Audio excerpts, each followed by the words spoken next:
একটু গরম করছিল, আমাকে রাস্তায় শুয়ে বললাম। গাইস আমাকে গরম করছিল, তাই আমি রোদে চলে এলাম একটু গাটা ঠান্ডা করতে। কিছু কাজ খুঁজে পাচ্ছিলাম না, তো এখানে তো কাদা, আমি জুতো খুলে দিয়েছি, কাদার কাদা।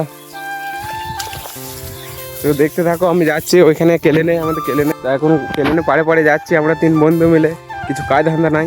তো এই সামনে আমাদের বাঘটা দেখতে পাচ্ছ, ডাইনোসর বাঘ। এই বাঘটার নাম হচ্ছে ডাইনোসর বাঘ। তো গায়ে রাস্তাটা প্রচুর গরম, তাই জুতোগুলো আমি মাথায় নিয়ে নিলাম, যেন ক্ষয় হয়ে যায়। গাইস ডাইনোসরটার পিঠে চেক করেছি, দেখে নাও ডাইনোসরটাকে। তো আমরা 3 বন্ধু মিলে কাজ ধান্দা কিছু খুঁজে পেলাম না, তো এবারে ভাবছি আমরা লোকের উন্নতি করতে যাবো। চলে এসেছি লোকের উন্নতি করতে, 3 জন মিলে আম চুরি করতে এসেছি। मत करो मेरी जान, लाइफ में कुछ अच्छा करो यार। बड़ा हरामी हो। এখন কটা আম হয়েছে? 5টা আম হয়ে গেছে। তো এখনো দেখছে ওরা কতগুলো আম ফেলাইছে জলেতে, দেখবে?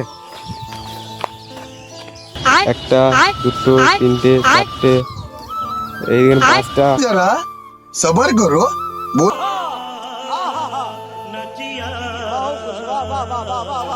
আমরা লোকের উন্নতি করে চলে এলাম। তো এবারে আমরা এগুলো কি করব তোমরা দেখো।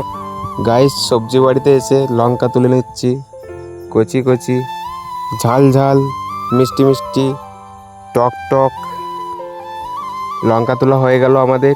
তো এবারে আমরা ছুলবো, আম ছুলতে লেগে পড়েছি আমরা এখন।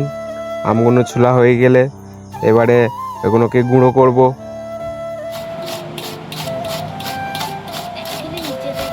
আম ছোলাটা লেট হচ্ছিল, তো জাপান থেকে মিস্ত্রি আনলাম, স্পিডটা বাড়িয়ে দিলাম।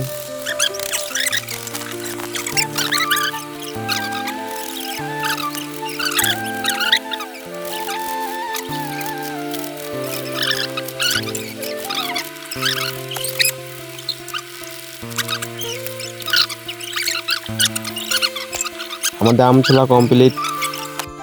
কাশ্মীরের লঙ্কা গুঁড়ো দিয়ে দিচ্ছি হালকা করে, তার সাথে দুবাইয়ের লবণ দিয়ে দিচ্ছি। তো রেজাল্টটা কেমন হয়েছে দেখতেই পাচ্ছ। একটু খাঁটি সরষে তেল দিয়ে দিচ্ছি যাতে টেস্টটা ভালো হয়। এই রেজাল্টটা দেখতে পাচ্ছ কিরকম হয়েছে। তারপরে আমার বন্ধু রেজাল্টটা দেখো।